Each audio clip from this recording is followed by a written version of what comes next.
Hello learners, in today's video we are going to talk about Easter 1916 by W.B. Yeats. So we will not talk about W.B. Yeats in detail in this video because in my previous video I have already told you about W.B. Yeats in very detail. So let's talk about the poem. This poem is written in 1916 and it was published in 1921. The poem responds to the Easter Rising, a rebellion in Dublin against a British rule in Ireland during Easter week, अप्रैल 1916। तो ये poem एक respond है जो Easter rising, Easter एक festival होता है Christian religion में, जिसमें जो एक फेस्टिवल होता है जो अप्रैल मंथ में सेलिब्रेट किया जाता है। एंड इसी मंथ के टाइम पे the peoples in Dublin, Dublin एक जगह है जहाँ पे W.B. Yeats रहा करते थे, वहाँ पे वो लोग ब्रिटिश रूल के अगेंस्ट इस टाइम पे प्रोटेस्ट वगैरह कर रहे थे। एंड ये जो पोएम है ये इसी बारे में लिखा गया है। तो 1916 में ये प्रोटेस्ट चल रहा था और ईस्टर के टाइम पे ये चीज़ें हो रही थी।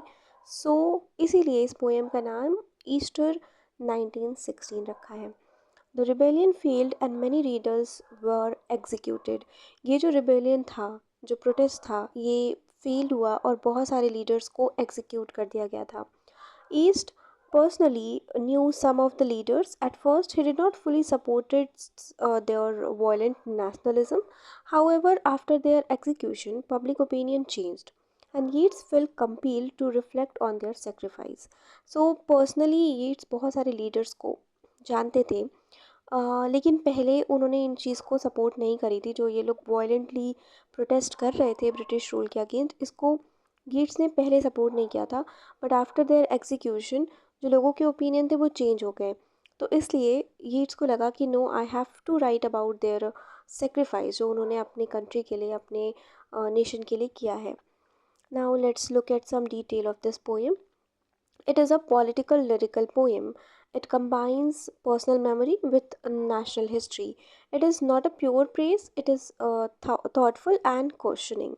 So, poem reflects mixed emotion, admiration, doubt, sadness, and respect as well. Now, the summary of this poem. The poem shows how ordinary individuals become martyrs and symbols of Irish nationalism. Yet so, the transformation of common people to legendary figure, the cost of political idealism, the moral uncertainty of violent revolution, the power of sacrifice to change history. ये poem बताता है कि कैसे जो normal individuals होते हैं वही हमारे देशभक्त बनते हैं, वही हमारे शहीद बनते हैं और वही आयरिश नेशनलिज्म के सिंबल्स बन जाते हैं। ईट्स इस पोएम के थ्रू दिखाना चाहते हैं कि कॉमन लोग कैसे एक लेजेंडरी फिगर में कन्वर्ट हो जाते हैं, चेंज हो जाते हैं, और क्या कॉस्ट होती है पॉलिटिकल आइडलिज्म की, पॉलिटिकल इन्वॉल्वमेंट की। जो मोरल अनसर्टनिटी है नेशन में, उसके बारे में बताते हैं, और जो सेक्रीफाइस की पावर होती है हिस्ट्री को बदलने में, उसके बारे में यीट्स ने ये पोएम लिखी है। There are some symbolism in this poem. Stone symbolize to unchanging dedication. Stream symbolize to natural flow of life. Nature imagery symbolize to movement. The theme of this poem is time and change, moral ambiguity, the danger of fanatism, personal versus political conflict, sacrifice, terrible beauty, and transformation. Now, let's see this poem in detail. I will explain the summary of this poem stanza by stanza. So, in the first stanza, Yeats says that he used to meet these people in daily life. They worked normal job and had simple conversation with them. मतलब ये जो जो भी लोग इस revolution में, इस rebellion में जिनकी भी डेथ हुई है, ये बहुत नॉर्मल पीपल थे और इनसे ये डेली मिला करते थे, नॉर्मल कन्वर्सेशन होती थी इनकी, and they he did not take them seriously and sometimes even joke about them. But after the Easter Rising, their execution, everything changed. Those ordinary people become national heroes. And there is a line, all changed, change utterly, a terrible beauty is born. इसका मतलब है कि जब Easter rising में उनका execution हुआ, सब कुछ बदल गया। ये जो ऑर्डिनरी पीपल जिनके अराउंड कल कल वो बातें किया करते थे, जोक मारा करते थे, ये सारी चीज़ें चेंज हो गई। And these ordinary people become national heroes. और ये सब कुछ जो है, इनका एग्जीक्यूशन जो है, ये एक पावरफुल चेंज है। और इससे ये भले ही अभी टेरेबल है, पर इसका आउटकम जो होगा वो बहुत ब्यूटीफुल होगा। Then in the second stanza he described a woman, Countess Markievicz, who was once graceful but became deeply involved in politics.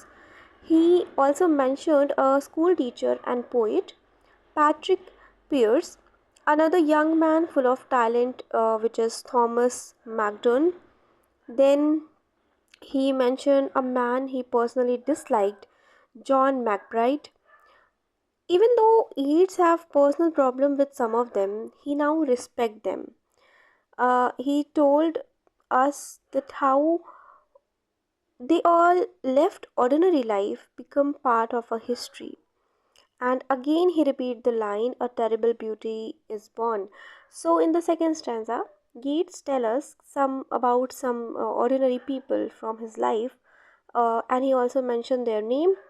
And he told कि कुछ लोगों को ये उतना पसंद नहीं करते थे, and some people are just ordinary in his life, पर इनके चले जाने के बाद ये हिस्ट्री का पार्ट बन गए हैं। एंड लास्ट में इन्होंने सेम लाइन रिपीट की है, a terrible beauty is born. Then in the third stanza, Yeats compared the rebels' strong determination to a stone. Stone stand in the middle of a flowing stream. So यहाँ पे rebellions के strong determination को Yeats एक stone से compare कर रहे हैं, एक ऐसे स्टोन से कंपेयर कर रहे हैं जो नदी के बहाव के बीच में है। So stream here is compared with normal life moving naturally, and stone is compared as firm, unchanging commitment to revolution. He also talked about nature, keep moving and changing, but the rebels were fixed in their purpose.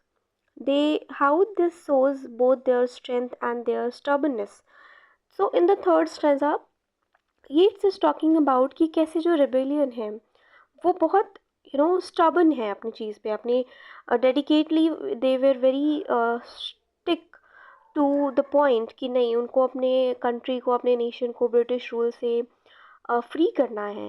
And their determination were compared with a stone, एक stone से compare कर रहे हैं वो, और ये बता रहे हैं कि कैसे भले ही जो लाइफ नॉर्मल लोगों की चल रही है, पर वो अपने आप को एक स्टोन की तरह बना के रखे हुए हैं कि दो चीज़ें नॉर्मल हैं, पर उनके लिए वो चीज़ नॉर्मल नहीं है। ही दे कैन सी जो उनकी कंट्री में चीज़ें गलत हो रही हैं।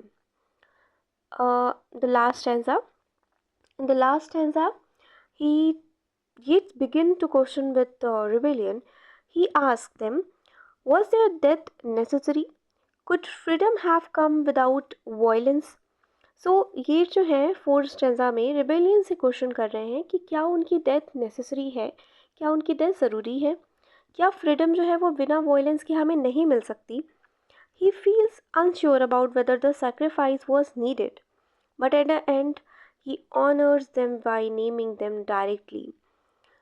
So he was asking them कि क्या हमें आज़ादी बिना वायलेंस के नहीं मिल सकती, बिकॉज ही वॉज फीलिंग कि ये जो वायलेंस था, ये जो उनका सेक्रीफाइस था, इसकी ज़रूरत नहीं थी, ठीक है, but still because they are dead now, he is honoring him, he is honoring them, he is respecting them by taking their name, और इसमें उन्होंने उनके नाम भी लिए हुए हैं। He accepts their death change Ireland for ever, और वो इस चीज़ को भी एक्सेप्ट कर रहे हैं कि उनके डेथ की वजह से अब जो आयरलैंड है, जो ब्रिटिश रूल में था, वो पूरी तरीके से चेंज हो जाएगा। And he again repeated the same line, a terrible beauty is born. So this is about Easter 1916 by W.B. Yeats. If you have any query about this topic or any other topic, you can comment below. And have a nice day.